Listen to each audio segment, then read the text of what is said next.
not accepting the status quo. Again, that if you want to make it in America, you got to get up early, work late, work long hours. Like that's the reality for the overwhelming majority of entrepreneurs. And I was like, I don't want that. What are the shortcuts? What's the fastest way to get the most profitable, productive results with the team? And knowing what you know now, if you had to do this all over again. There was so much crap I was forcing myself to do that was essentially the equivalent of drinking bleach. And so I would do everything I could not to do them. I'd force myself to do them, and I'd do a shitty job doing them because I never wanted to do it in the first place. Yep. And I just figured, well, I'm a CEO, so it's part of the job.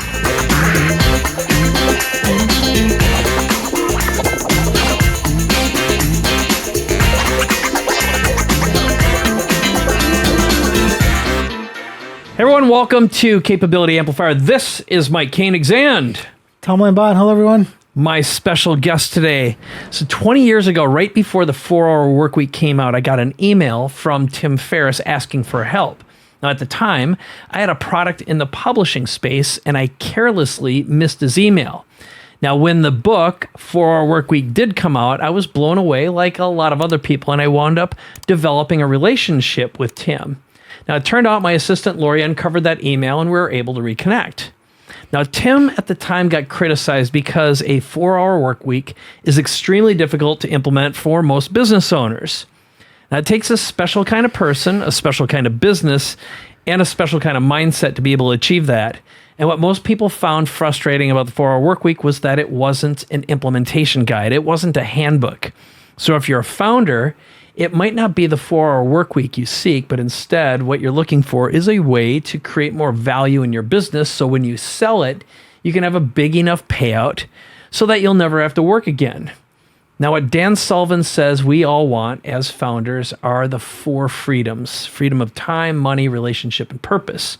And if you talk to any business owner or founder, when it comes time to sell the business, if the business depends on you to run, the multiples you're going to get are going to be pathetic, frankly, depressing.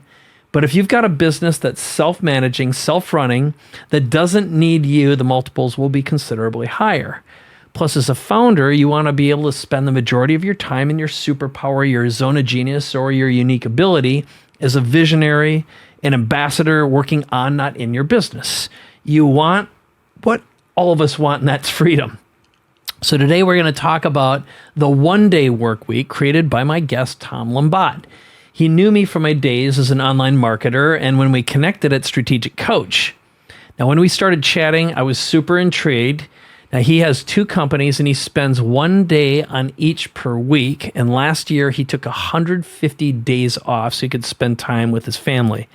4 kids, 2 dogs, a bunny, a cat, and, well, of course, his wife. So he's got a lot. And I don't know if there's another critter in there, too. Is there another critter? There's the mother-in-law. Oh, the mother-in-law, too. All right. So anyway, he's got a full house. But at the time, what I did is I asked him, how do you do it? And could you help other entrepreneurs do the same thing you're doing? I mean, look, I want the same thing he's got, too. So that's what today's interview is about. In full disclosure, we've spent the last 2 days, this is our 3rd day together, preparing for this interview, documenting and spending time with the COO and integrator, Chris, who's made his One-Day Workweek possible. And in fact, Chris is doing the exact same thing.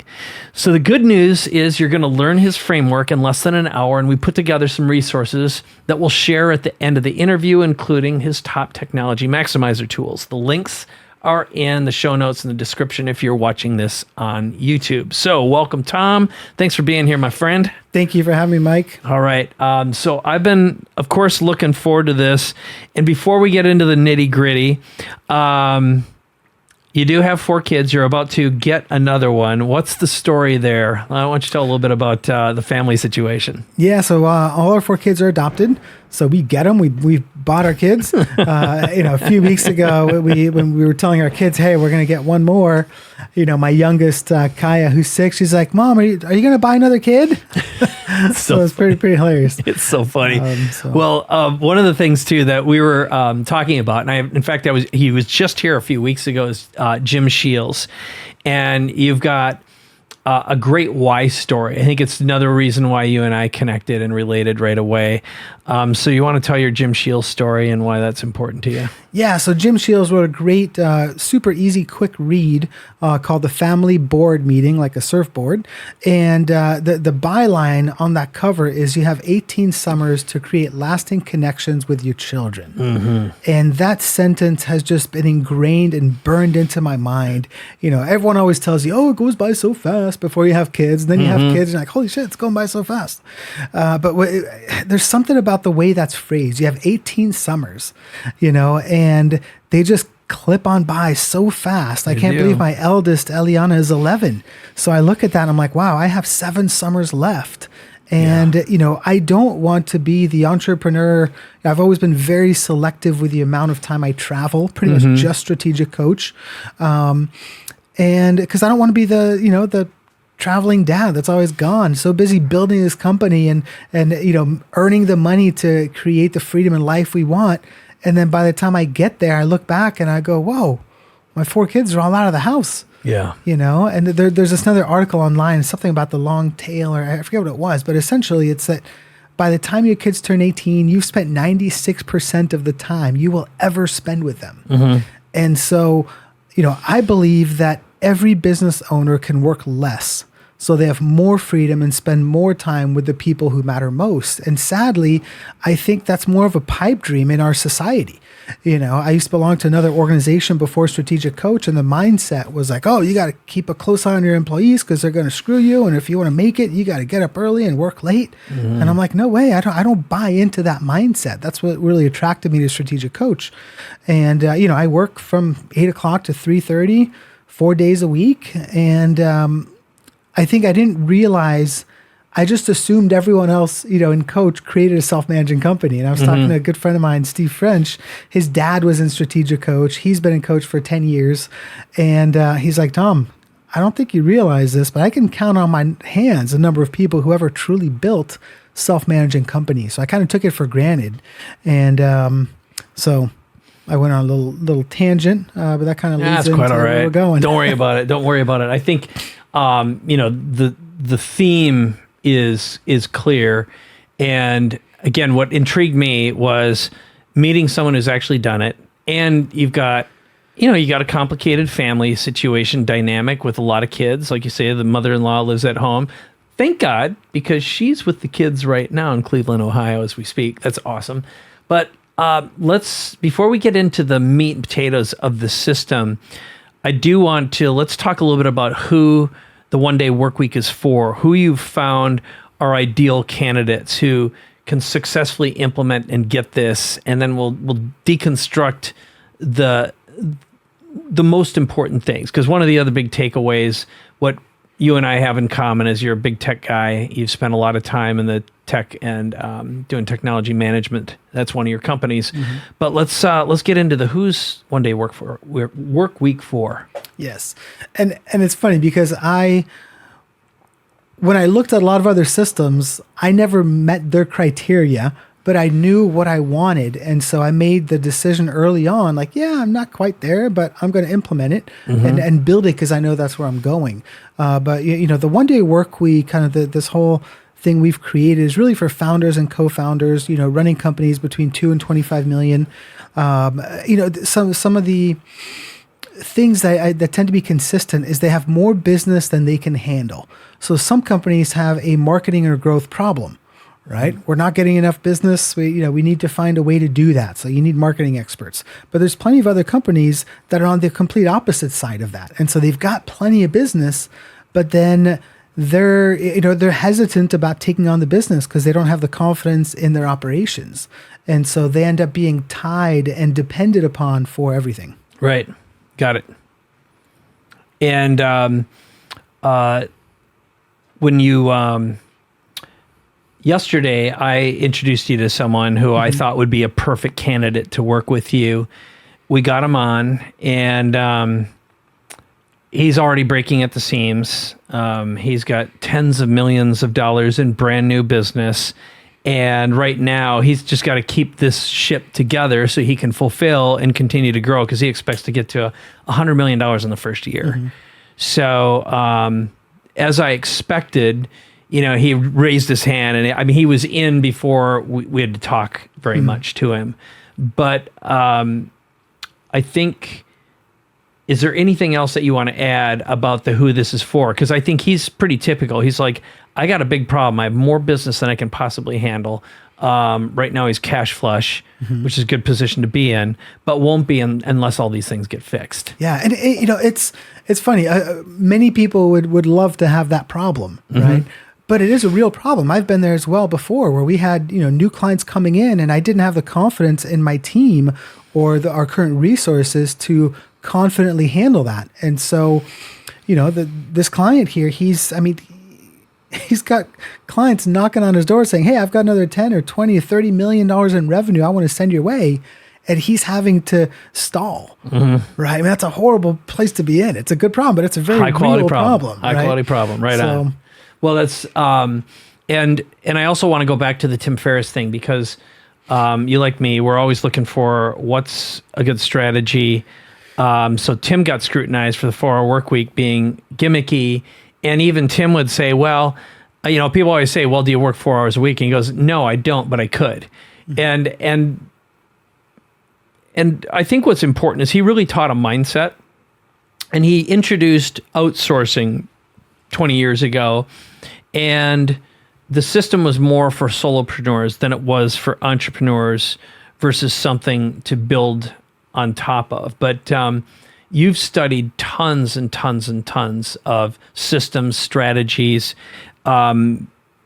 Maybe talk a little bit about what inspired you to end up building and creating what you have right now. I know you read a ton of books. Yeah, I think it was really led by my priorities, for above and beyond anything else, and not accepting the status quo. Again, that if you want to make it in America, you got to get up early, work late, work long hours. Like that's the reality for the overwhelming majority of entrepreneurs. And I was like, I don't want that. And so I, continually, I've been seeking, knowledge. I love to learn. I've read, hundreds upon hundreds of books. I've been through tons of courses. I've invested probably, I'm pretty sure I'm over $500,000 now in personal development and courses and strategic coach and EOS, implementers and all different kinds of things, kind of seeking and finding the tools that I need to create this reality. So that's kind of the backstory, and I wasn't trying to create this. Sometimes you're doing something, you're in the moment, and you don't realize where you're headed until you're on the other side. Now, that being said, for years I've been writing on my goals. I'm working 1 day a week in Glomac IT. I never really knew how that was going to happen. I probably didn't believe it could be done at the time, but I continued to pursue it. And, over time, we tried different strategies and implemented them and kept refining and, looking at different systems, scaling up, and EOS and Patrick Lencioni and Jim Collins and that whole kind of world of knowledge of, business strategies. And so it was just a synthesis of all that information over 17 years. Got it. Well, maybe, again, before we deconstruct this, you had a moment 5 years ago where you had to fix some big business challenges. And I think that became the moment when you had to either do this or the business is going to fold. And you really figured out how to bring in the biggest solution of all, which is Chris, your COO/integrator. So why don't you give us that backstory, and then we'll tear into the system itself. Yeah, so it was do or die, and I think it's a very common entrepreneurial problem. So this specific year, we had 0 clients for the first 6 months. So you're like, okay, we got to market, we got to get new business. All of a sudden, we had it. We added on 6 new clients in the second half of the year, essentially growing our monthly recurring revenues by 60%. Awesome party, celebration, fun times, until reality came crashing down the next year. And we lost 40% of our monthly recurring revenue because exactly what we've been talking about. We did not have the systems and the processes and the right people in place to deliver the services in a good way. So we were signing up new clients and I'd throw them in the back of the truck to get them started, and another one would be falling off the back of the truck at the same time. So we were either going to fail or find a way. And so, at that time, we selected EOS as a system to implement. We tried to implement it ourselves first because we were bleeding cash, and we failed. We spent a tremendous amount of time. At the end of the first day, we were worse off than we were at the beginning of the day. So that's when I knew, okay, that's why we have the credit line. I don't want to do it, but it's do or die. So we pulled on the credit line. We hired an EOS implementer. And we worked with them over the next 2.5 years and slowly but certainly turned the ship around. Spent a tremendous amount of time developing Chris, who is, my integrator today, but he started as an admin, working for my team 7 years ago. And over this time, we built a system and an approach that has evolved into what we call our velocity engine. And just last year, I had another breakthrough moment, but more of it was a character building, challenging time, but it was really positive looking back at it. My wife, Christine, got sick during the lockdown, and she was in bed for 30 days. 100%, zero energy, totally out. And I was able to leave the business 100% for the entire month. I didn't have a handoff process. I didn't have a meeting with my team. I was like, hey, I got to take care of my family, my kids. I'm out. And nothing fell through the cracks. Everything kept on humming along, zero client complaints or employee issues. Everything just went perfectly smooth. That's great. And maybe just for a little bit of context, because we didn't talk about this yet, is you've got two businesses right now. What are the two businesses so people understand sort of how they run? And I think that'll provide some additional framework and context too. Yeah. So my first company is Global Mac IT. We do outsourced IT for law firms that use Apple computers. So very specific niche.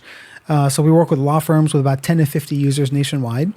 And then the second company I started is called Bobagard, and that is a turnkey cybersecurity suite built specifically for law firms.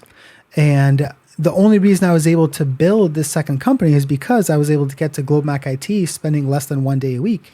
So it gave me the freedom and kind of ability to use my creativity to create the problem to another solution that I identified in the market. Right.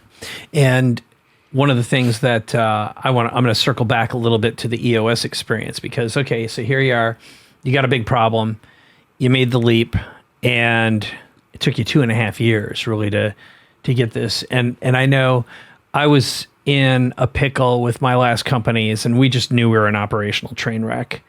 And I remember talking and, wanting to do the EOS thing too. But what I found frustrating at the time was, okay, I got to shell out a bunch of money, and it felt like a theoretical system to me. It was like I needed my stuff fixed now. Mm-hmm. And, the nature of it is it takes a while to get it rolling. Hence the big opportunity here, which is there a way to accelerate what scaling up, what Jim Collins talks about, and practically every other systemization, create a great COO process-led business is all about.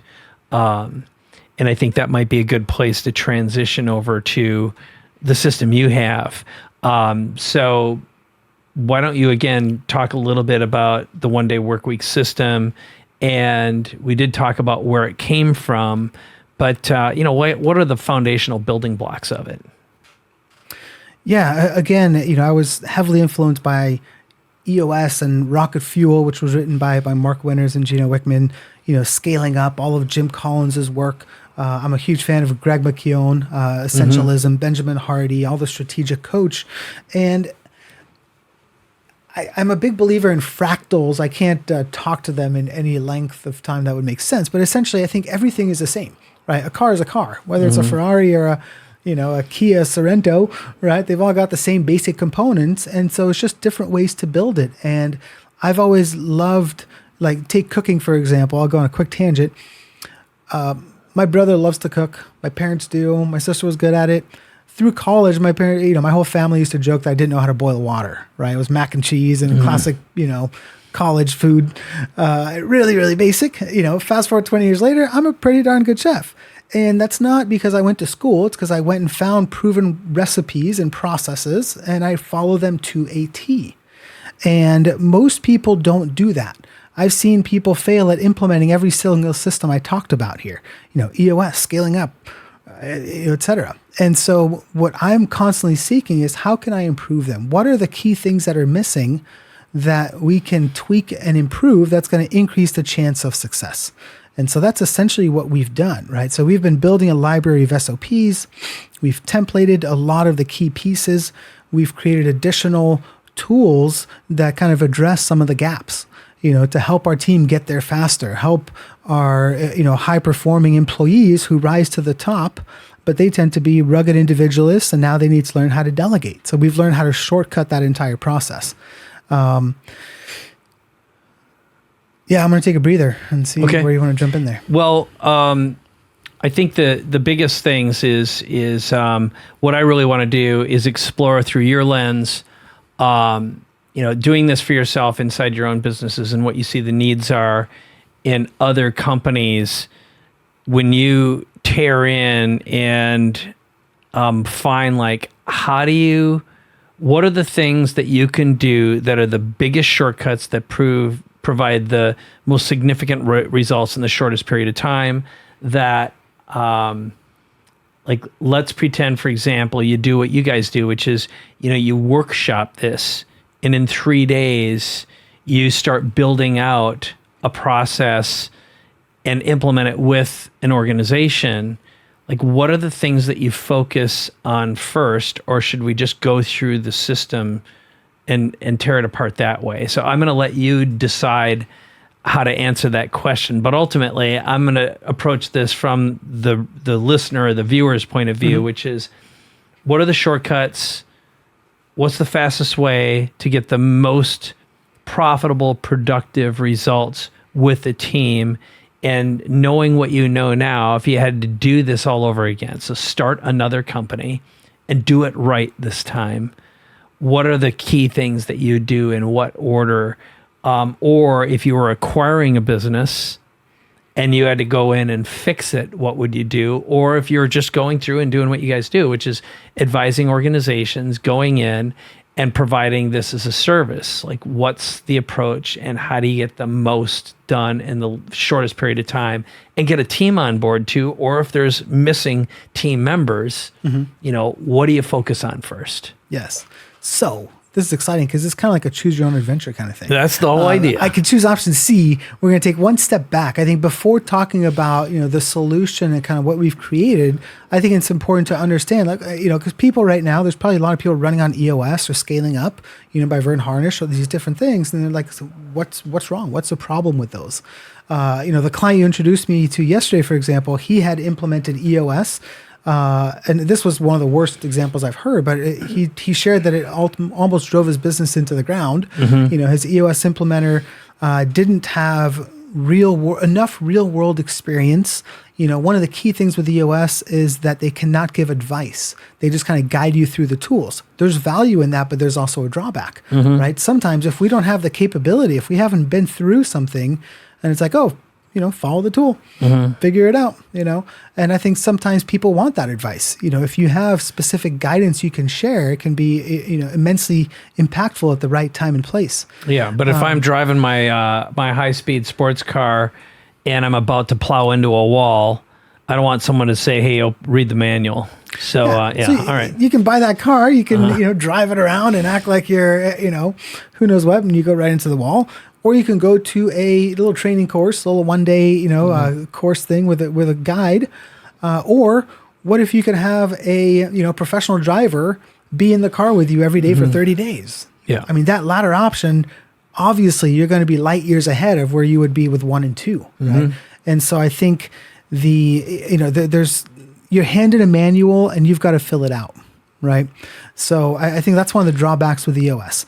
With scaling up, when we had tried to implement it a few years back, it was too complex. It wasn't really a step-by-step system. Again, you need the consistent thing that I realized is that you need a guide to create real transformation quickly. We didn't have that, right? We worked with our EOS implementer for 2.5 years, but it took us another 2.5 years after that to get to where we are now. And even then, we are the exception to the rule. When I talk to a lot of companies running on some of these systems, they're not running on some of these systems. They're running on a modified version that they lazily veer off of. And that's everything in life, right? You get in shape, you get fit, then you start veering off, and then you get back on track. But I think the key is you need a guide alongside you.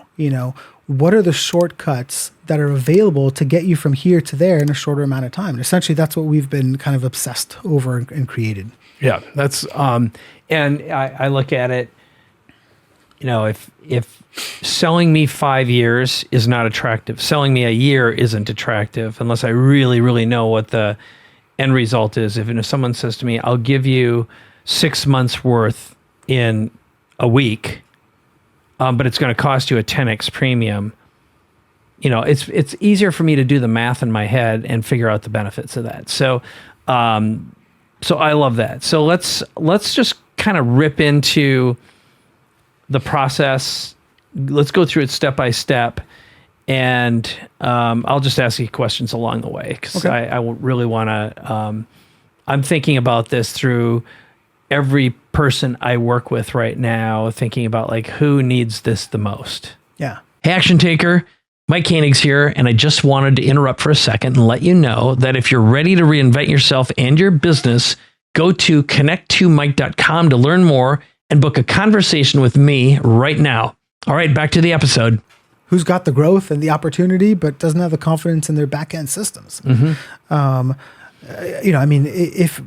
If you had all the tools, all the shortcuts, and were able to implement all these in real time with your team over a few days, and then you handed someone who's trained and developed to take over all that, you're going to, make a giant leap, right? It's almost, I love the term, the unfair advantage, right?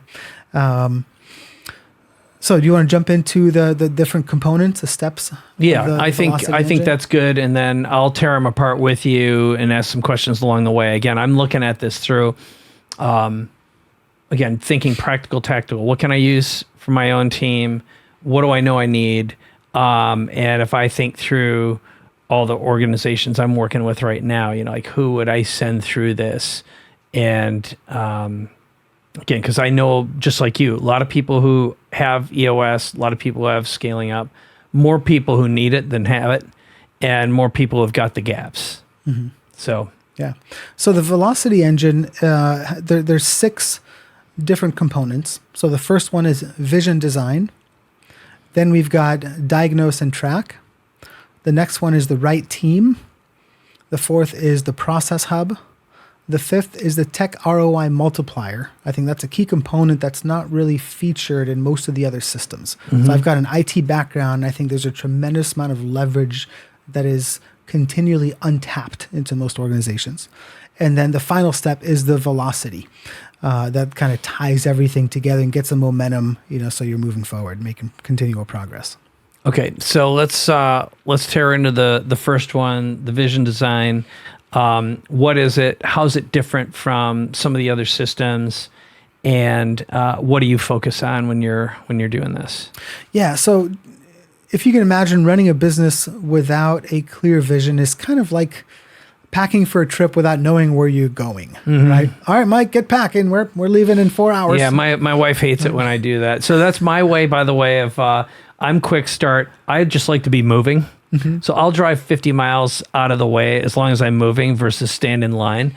So I'll say, let's get in the car. She's like, where are we going to go? And I go, I don't know. I'll figure it out as soon as we get on the road. We got a couple miles till we're on the highway. Might work for you. We're either going to go, here's what I'll tell you. We're either going to go north or south, honey. Is it getting and there's colder? Great places. There's great places either way. But I swear to God, that's the way I do. That's the way I do dinner. I like a surprise, and I'll think about it. But I just want to get moving. Yeah. Come on, honey, let's get out of here. You got enough makeup on. Do I need a coat? Well, I need a swimsuit. You know? Do I need bug spraying? Right. You're perfect just the way you are, honey. Perfect the way you are.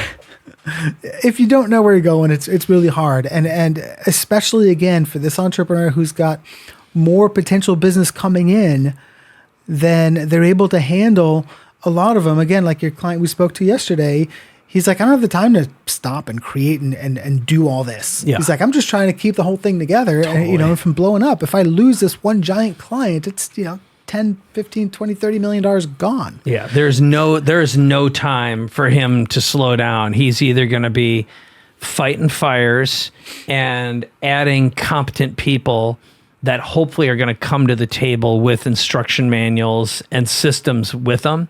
That's his reality. And I, even when I was just telling you the story about my wife a second ago, that's basically the way I've started and run most of my business. It's like, let's get moving. I'll sell stuff. We'll figure it out when we're there. And we can always afford to pay good people as soon as we're moving. That's been my reality. We'll figure it out. Yeah. The problem that I find in a lot of these systems that I learned is that they're not holistic. Mm-hmm. So they're, it's just like, okay, let's make a long-term vision for the business. Let's have a BHAG. Let's do all these things. But what about personal? Where does your personal life come into that? And if it's not a priority, you're going to build a, super successful path to divorce or a lack of a connection with your children. Or you wake up one day and you're like, wow, I've got all this stuff, but all my kids are gone and my wife left me and I'm miserable and I'm out of shape, right? So you've got to consider both, right? Yeah. So it's the long-term personal and business goals, that inspire you, your team, and your loved ones that you've got to create. And so we did our own visioning, kind of synthesizing, a whole bunch of different tools and approaches, and crafted our own. Okay, great. All right, so that makes a ton of sense. And so step 2, what do we got? Step 2 is diagnose and track. I learned, I think it was Robin Robbins. She runs an IT producers club. And, I learned from her, she said, prescription without diagnosis is malpractice. Mm-hmm. Right. So essentially you got to figure out, where's the issue? Where's the primary pain? What's the single domino you've got to first focus on? Mm-hmm. And again, typically when you've got a whole hot pile of messes, most people will try to work on every single mess at the same time, making zero real progress. And so Dan Sullivan says all progress starts by telling the truth. So you've got to be able to identify any, all your challenges that exist in your business and figure out what's the priority, right? What's the single biggest issue that if we address this, it's going to resolve the most amount of pain right now. We realized when we started, we started analyzing all of our contracts and agreements that we had when we finally had the time to figure it out. And we realized we were essentially paying a client, and he was the biggest pain in the ass client that we had. So we let him go. We increased our profitability and we reduced 80% of our stress, and the whole team was extremely grateful. So once you get the clarity around your financials and clear insights, you can kill the spray and pray approach, just the frantic, putting out fires constantly in a reactive mode of chaos. I know so many entrepreneurs that operate from that zone, and all you're doing is backpedaling. You can never actually stop and be really intentional. And so you've got to do that. You got to diagnose, where are you? Where's the pain? What's the solution? What's the order of priority? We want to work on different things and go from there. Yeah. I don't remember if it was you who said this yesterday when we were chatting about, it's a story about someone who was pulling people out of a river who were drowning. Was that your story? Yeah, it's a story I remember from Tony Robbins would tell in Personal Power 2, I believe it was. Personal Power 2. Yeah, he's got that Tony Robbins voice. I won't try to mimic it. That's how I met him too. Personal Power 2. And essentially he's like, oh, you're walking along and you see someone floating down the river and like, help, I'm drowning. And you jump into the river and you pull them to the edge and you save them.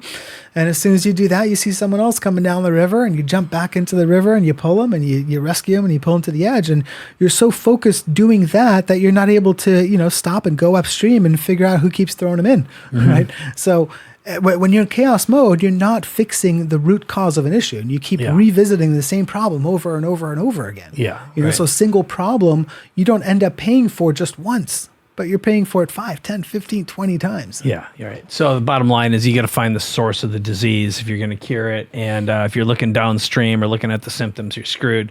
There's a old saying.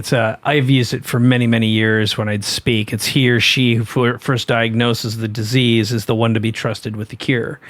And that is totally true, is when you can go in. I can remember it wasn't that long ago, I met with someone and I had heard them speak. And I said, hey, if you'd like, I'm happy to meet with you for a minute because I think there's a couple things I can give you, just a couple ideas that'll change your business. And they're like, okay.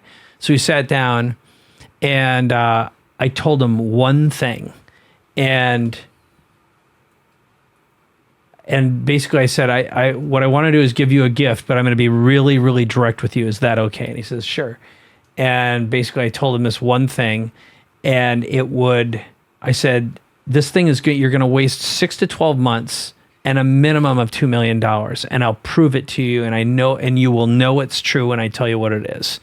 And he looked at me, he said, okay, that's right. And he goes, what do you think I should do instead? And I said, blah, blah, blah.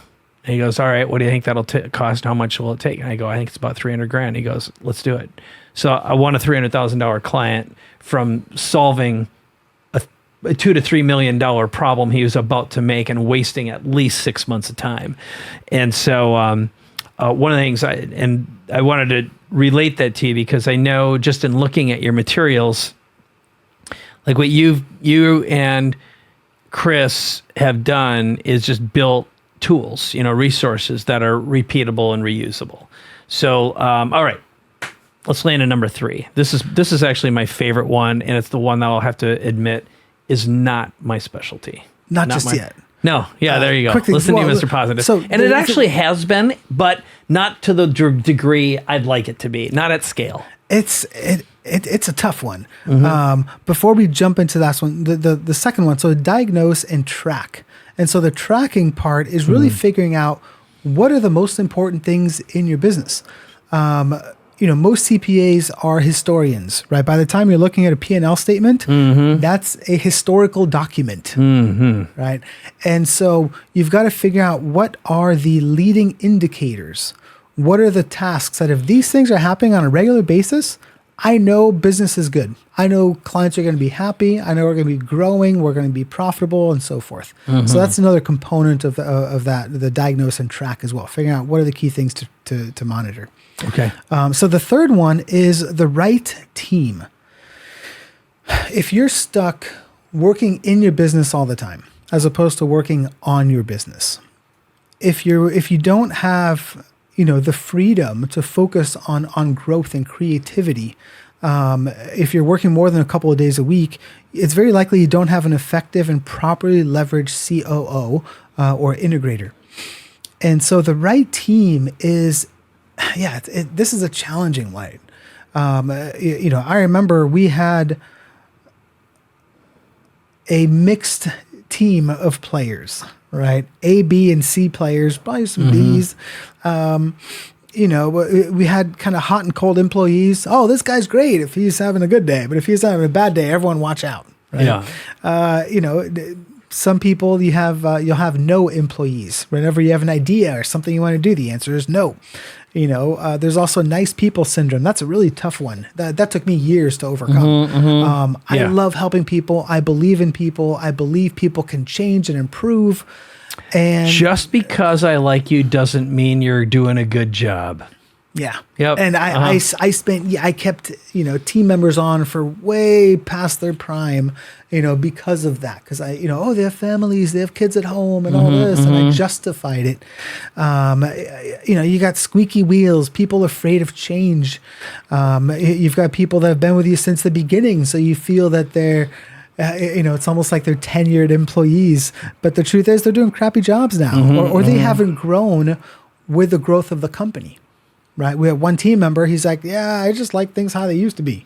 I used to be able to talk with you, Tom, all the time. And now I barely ever talk to you. It's like, well, we're changing. We're growing. We're going a different direction. Yeah. And some people resist or change. You haven't been evolving, which is why you're stuck. And, that's a choice. Right. That wasn't inflicted on you. And I got it. Not having the right team, I think this is one of the most common reasons entrepreneurs might be thinking you're looking for an out. Right?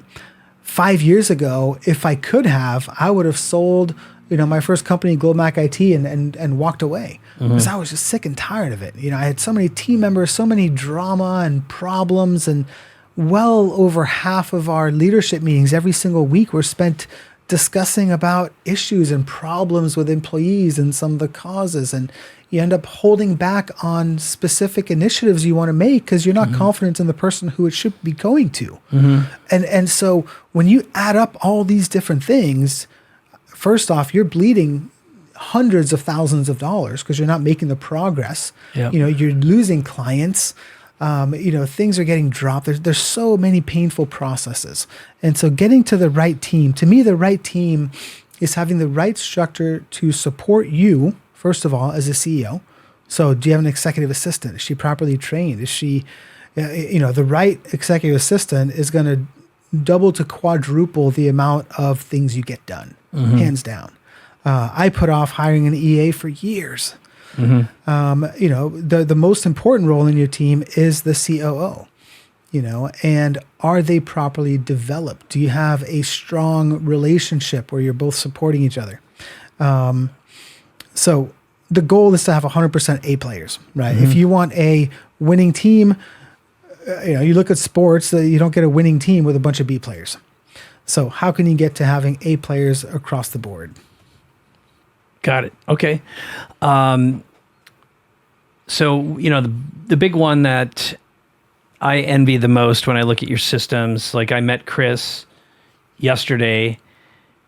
He's your COO/integrator. He started with you when he was young. He was an EA originally, and then he evolved and developed. And being able to cultivate that is awesome. I also think it's probably fairly rare. And I was at a conference this summer in Mexico, and one of the guys there said, and he's, in his 40s now, and he's had a couple very successful tech firms that have sold. And what he said, I will never, ever hire anyone who hasn't done what I need done before. In other words, he just said, I'm done cultivating talent. I'm only going to find and select it, and I'll pay the extra and get what I need. Do you have an opinion on that? I'm curious what your point of view is. I would be more on the flip side of that. Okay. I fear people's inherited beliefs and limited viewpoints that, can be developed, in the ego of like, oh, this is how I do it, and I'm really good in this, Not to say that I'm right. That's just my viewpoint. I believe in hiring the right people, the people that align with our core values and our culture and who we are as a company and where we're going. And then I believe, in teaching them the skills that they need. And it's a lot easier to do because we have the processes in place that are documented. So that really helps us create that reality. But when if you hire for skill and you overlook the core value fit, you're going to have a bunch of really skilled people that don't fit in and don't work out. And those are expensive mistakes. Yeah. So as long as his approach is to hire with the skills and ensure they're 100% aligned with the core value, the mission of the company, and all that, right on, then I think that'll work. Yeah. And that is, when you look at it, it'll be like, are skills harder to hire for than values, or are values harder to hire for than skills? And can you spot them sooner? That's an important question. Again, I'm curious what your perspective is on that one. Definitely, and that's really a component of the right team here. Yeah. You have to know exactly what your core values are, and so that goes back to the vision side of definitely. Of the process. And we use these to attract and repel when we're hiring. Our recruiting process, for example, our job description, we've just trashed the stereotypical job description, and we do a kind of a Q&A format. So we've got two sections. So one is job specific. So essentially we come up with 5 to 10 questions. They interview me, the CEO, like, hey, what's this person going to be doing? What does their job look like? What is it not going to be? What are you looking for? What are you not looking for? And then we also have a number of questions about the culture of the company. And we get amazing feedback and compliments, from guests, from different people all the time. So yeah, and that I love that. That's something we could do a whole podcast on, which is the hiring process. That's super intriguing, and I haven't had a time to tear into that yet. But if there's two things that I look at that I'd want to learn from you so far, and all the stuff that we've discussed over the past few days, it's the find, hire, train the COO, implementer. Because if a great chief of staff is unbelievable, but also we're in the process of adding a couple new people to our team, and I know I have some bad hiring habits. I just know it, and I want to eradicate those. But let's go into step number 4. Yeah. Step number 4 is the process hub. 20%, probably 10% of your processes within your business are responsible for creating 80% of the results and the output. And so you've got to define what are your foundational processes that your business runs and depends on. So for example, recruiting. Yep. Right. You should always be recruiting, always interviewing. That was Steve Jobs, his number one thing. He said was the reason why Apple was so successful. He said that was his primary focus and number one thing that a great business has to do. Yeah. So, most people have a reactive recruiting process. There's an empty seat. Let's fill it as fast as we can. Yeah. Right. Versus do you have a Rolodex of people you can choose from? And, from that one, it was heavily influenced by the top grading methodology. So we took a lot of things that we liked from it and we tweaked and kind of made it ours. So you've got to figure out the key processes, and that's where, EOS is really strong with that. But then it's like, all right, document them. There's a 3-step process documenter, but still people get in their heads. People don't know where to start. What tool do we use? How do we do it? And creating processes is one of the biggest challenges for people. And so what we've done is we actually interview people on our team, interview people on your team to pull out the complexity and kind of build out the first versions and get all the stuff stored in their brains. So you start actually getting some processes, and then you see how it's done because it's being done with you. And so your entire teams learn how to do it. Then you start creating these, SOP self-replicating, team members, right? They're creating more. And so, we figure out the best of breed applications, services, and automations that can do a lot of the work for you. I love that. And, what I've seen of you is you guys, so this is a struggle I had. I can remember, every time I've got a problem to solve, I look and I search and I'm like, can I find someone else's SOP that most closely matches what we need to do so I can pass that along, or introduce, a team member to someone who's been actively doing it for a little while. Yeah. And it is incredibly difficult to find pre-made SOPs. And again, that was my pain when I tore into all these business systems, is they talk about the thing. They don't give you an instruction manual, a step-by-step guide. And the ones that I do see are usually horrible. I mean, it's like they're clearly written by someone who's not too bright. And there isn't solid documentation there. So, it's how do you have, it's like you remember the Matrix when, Morpheus? It's not, I think when they're basically transferring like ninja skills. Yes, I know, Kung Fu. Yeah, exactly. That's what we want. I want to download Kung Fu, man. Yes. All right, what's number 5? Number 5 is a tech ROI multiplier. Your special sauce. How can you 10x your technology leverage in 1 hour per week? Okay. So this is a mindset and kind of worldview I've had as far back as I can remember. Is majority of people who have technology are, just like our brain. We use less than 10% of our brain. We use less than 10% of our technology. Everyone's got this technology guilt, right? At some point, it's like, oh, we got to use more of, enter name of software here. Right? Oh, we should be using all of it, right? Totally unrealistic and a stupid idea. But most people have 20 to 50 different applications they use on a weekly basis. You figure each of those apps easily has 20 to 50 different things and features it can do, right? So you're looking at 500 to 1,000 features that you have access to learning. Mm-hmm. Most people never tap into them because when they actually take time, okay, I'm going to get better with technology, they have no clue where to start. Yeah. So we've created this technology multiplier process that essentially quickly creates a custom curriculum for each person on your team to focus on, spend a little bit of time, and you get a massive improvement in technology leverage. So that's really cool. For example, if you can save 10 minutes a day, that's 3 times. So you find 3 different technology features that'll save you 10 minutes per day. That's 10 hours per month freed up per employee. Yeah. That's huge. So one of the things we actually created is a video with our top 7 productivity enhancing tools that we use inside the business. Do you want me to rattle them off real quick? Yeah, go for it. I think that's super useful because a couple of them I had heard of, but I hadn't used. And like when I was showing you our systems, you're like, hey man, there's this one thing you can use that'll save you a whole bunch of time, make it a lot easier to do what you're doing. I'm like, okay, what's that? And I think we're gonna switch over. So I'll let you tear into it.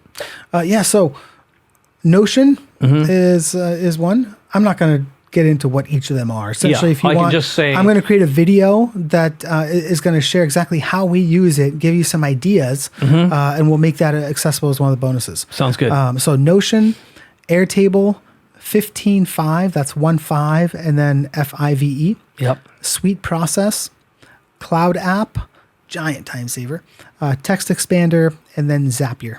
I got it. And I know like Zapier is a glue between any kind of a web app to make web apps talk to web apps.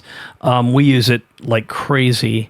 I use a version of Text Expander, which is great because I'm a big shortcut guy. I'm like, people meet me and they watch what I do on my phone. I've got little shortcuts so I can press a button that'll send you to a download page or pre-written. I've got one that's like anytime someone says, hey, can I book a meeting with you? It's 2 letters. I hit enter and boop, it fills out. It basically writes an outbound. All these, each one of this deserves a show in itself, but that's great that you want to create a video. I think that's an awesome idea, and we'll provide a link. So anything else from the tech ROI multiplier before we get into number 6? And so the last component in this whole thing is the velocity engine. So how do you get the kind of the self-perpetuating business that you can step away from? Again, I say 1 day a week. It's really half a day a week for GlobalMac IT. And Chris, my integrator, he's not too far from working 1 day a week in each of the companies as well, because he's built the right systems and processes, the right team and all these different things. And so the velocity engine, some of the key things are getting the right meeting structure in place, right? Learning how to run effective meetings, right? Cameron Harold wrote a great book called Meetings Suck. A lot of great information, from that we kind of integrated it. But you've got to have a good meeting structure and rhythm. Next level meetings, stoplight meetings, daily stand-ups, weekly success planning. That's a whole process. I was blown away at how ineffective most team members are at just planning out their weeks. Everyone, you just assume because you know how to plan out your week and set priorities that everyone else does, but they don't. And so we've refined an amazing process that we get really good feedback on all the time.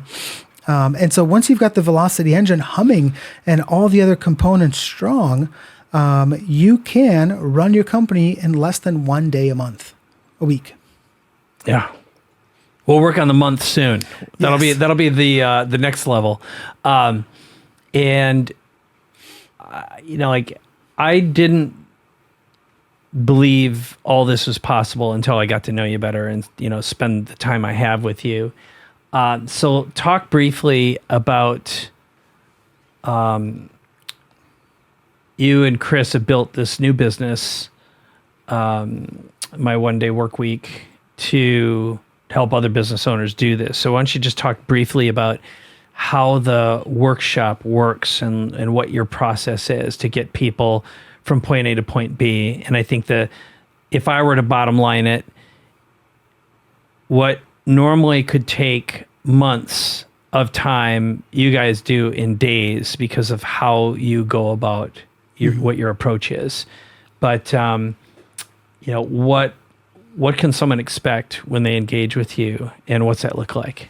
Yeah, so the key difference is, you look at Montessori school education versus public education, right? When you have a 4-to-1 versus 2-to-1 teacher ratio, that makes a huge difference, right? And so what the way we work, you get Chris and I. So you've got the CEO and the COO bringing all of our knowledge, and we really complement each other. He fills in my gaps and I fill in his gaps. And so when you've got us as a combo working alongside you, bringing all of our existing processes, all of our systems, everything I've learned in the past, 20 plus years. I mean, I've been an entrepreneur since I was a kid. I don't know if I count's going that far back. I didn't learn too much, selling Mexican candies. But I made a profit, so that was good. Yeah. So what we do first, we have a 3-day workshop, and we try to pack, again, we're focused on implementation, execution. How much can we take, and what are all the systems that are 80% built out already? And then we work alongside you to get them to 100% and make them yours, right? Mm-hmm. So you're not left with a blank page. It's like writing, for example. If I have a blank page in front of me, I can sit there forever and get stuck. But if someone gets the first draft, boom, it's super easy for me to get it to the last, 100%. Even if I slice the whole thing, I've got momentum, and it's a lot easier to make progress. So we're really working, alongside you as we're doing all this. Another big key, one of the biggest dominoes that we found, with the clients, is that they really need that number 2 person. Oftentimes there's no one in that seat. And so the CEO ends up being responsible for doing everything, all the things that they really shouldn't be doing. For me, a big light bulb moment was when I read Rocket Fuel by Mark Winters and Gino Wickman. And it's like, hey, every great company has 2 people at the top. And that was a massively freeing moment for me, because I was like, wow, this makes so much sense. There was so much crap I was forcing myself to do that was essentially the equivalent of drinking bleach. And so I would do everything I could not to do them. I'd force myself to do them, and I'd do a shitty job doing them because I never wanted to do it in the first place. Yep. And I just figured, well, I'm a CEO, so it's part of the job. You got the shit pile and you got to get through it. Yeah. But you don't. And so one thing we help them with is hiring that COO if they don't have them, or further developing that COO, because again, Chris has been through it. He knows the landmines, and he can be right there alongside, that person on your team to sidestep and leapfrog those landmines, develop the skills that are needed to make them a more effective COO, and just kind of work on those things. So that's a big part of what we do, is helping them fill that role or further develop and train that person. And that's just kind of one piece. Yeah. Well, what I like most about this, first of all, there's nothing worse than working with an advisor, a consultant, or a coach, and just get a whole list of homework and then be stuck doing homework. And the second thing is, like, when I think about what do I want as a founder, what does everyone else want? Why did I introduce you to my client yesterday? Is because I knew you could walk in, diagnose the problem, figure out what's wrong, find, hire, train your number 2 that every founder wants more than anything, which is a great COO integrator, and then walk in with a whole bunch of SOPs that are almost done, modify them, get them implemented, and get everyone on the team, your entire leadership team, to think right, which is, and this is another thing that was pretty surprising to me, was what you call the velocity engine, step 6, is it really has a lot to do with how you engage with the team and do proper meetings, proper structured meetings that produce results, and they're measurable results. And we're all guilty, in my opinion, everyone I've ever worked with, of having poorly focused, time-wasting meetings that don't produce consistent results. And I hadn't thought of this quite through the lens that you have before. So with that, I'm going to just tell everyone right now watching, listening, that one of the things that we put together for you is a diagnostic quiz. Tom's put together his top productivity enhancing tech tools in the video. That's an add-on. That's really nice of you. A video walkthrough of the system. And then also an opportunity to just do a consultation as long as you're a founder of a right fit business, which is the 2 to 25 million B2B, and you've got to be coachable, committed, and want to collaborate. But what else would you like to add here before we wrap up today? I think the key point is really having that guide alongside you. And 5 years ago, around the same time I was dealing with the impending failure of my company, I was also going through the unique ability work in strategic coach. And I learned at that time that I am a coach. And I didn't want to lead with like, oh, I'm a business coach, because it's really not that. It's a heck of a lot more. But I think, and looking back through, my past job experiences and all the leaps I've made, they were all centered around leadership and developing people. And my unique ability is to help people identify their strengths and obstacles, build a path to a better future, and then help them realize it. And so that's why this is a very hands-on, almost boutique type service, if you will. But having, me and Chris supporting the CEO and COO as we build and implement and make all these things a reality is the massive, difference, versus here's the tool, implement, work through it all and make it happen, and good luck. So I think that's really solid. And when Vivian, my wife, met you the other night, we went out for dinner. She really liked the idea of you as coach. When she heard that after she had spent a lot of time with you, and it takes a certain kind of person to be a great coach. It really does. But also a coach where you don't think of them as like a fitness coach, a $25 an hour coach, but someone who's a true multiplier in a business that's giving you freedom and helping you get a 10x or 100x from an investment.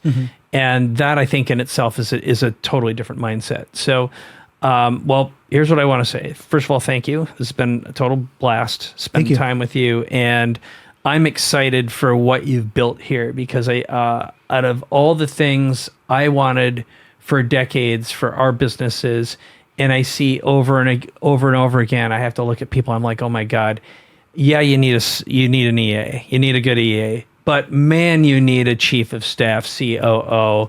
And I was talking to someone just 2 days ago, and his whole business is in total shambles.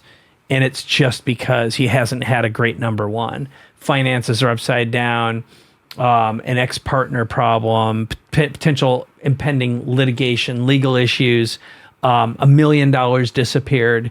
And it's because he didn't have someone like you who could bring in and train someone so he could just focus on what he's great at, which he's a great business owner and entrepreneur. But that's a massive, massive blind spot. And it has been probably for 30 years. So there's no need to live like that. So with that, anything else before we wrap up? Any other final ask before we just send everyone to myonedayworkweek.com to get all the goodies? I just want to say it's not a pipe dream. I think it can 100% absolutely be done. You can have the company that supports, I don't want to say lifestyle. It's not like a lifestyle business thing.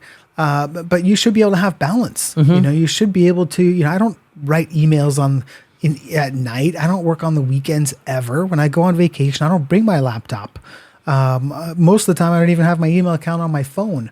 Like those are things that can be done, but you have to choose, is that a reality you want to manifest? And it starts with making that decision first, and then you're going to find different ways and clues along the way. And there's some, paths that'll take a certain amount of time, some paths that you can shortcut, but it can be done. So. Yeah. I don't think there's anything wrong with saying lifestyle business or having a lifestyle business. In fact, most founders who've had big, complex businesses, that's really what they want to get back to is how can I spend all my time superpower, unique ability, or zone of genius. So, well, thank you again. And I'll just turn to everyone. For you watching, listening right now, if you've enjoyed this, make sure you again check out Tom's website at myonedayworkweek.com. Get his free goodies. If you know of someone who can benefit from either what he's doing or the resources he's giving away, send them a link. If you've enjoyed this, make sure to share it with another founder that you might know. And of course, Dan Sullivan and I always appreciate your comments and your feedback on every episode we create. So with that, let's say goodbye to everyone, shall we? Thanks for watching. This is another episode of Capability Amplifier. We'll see you next week.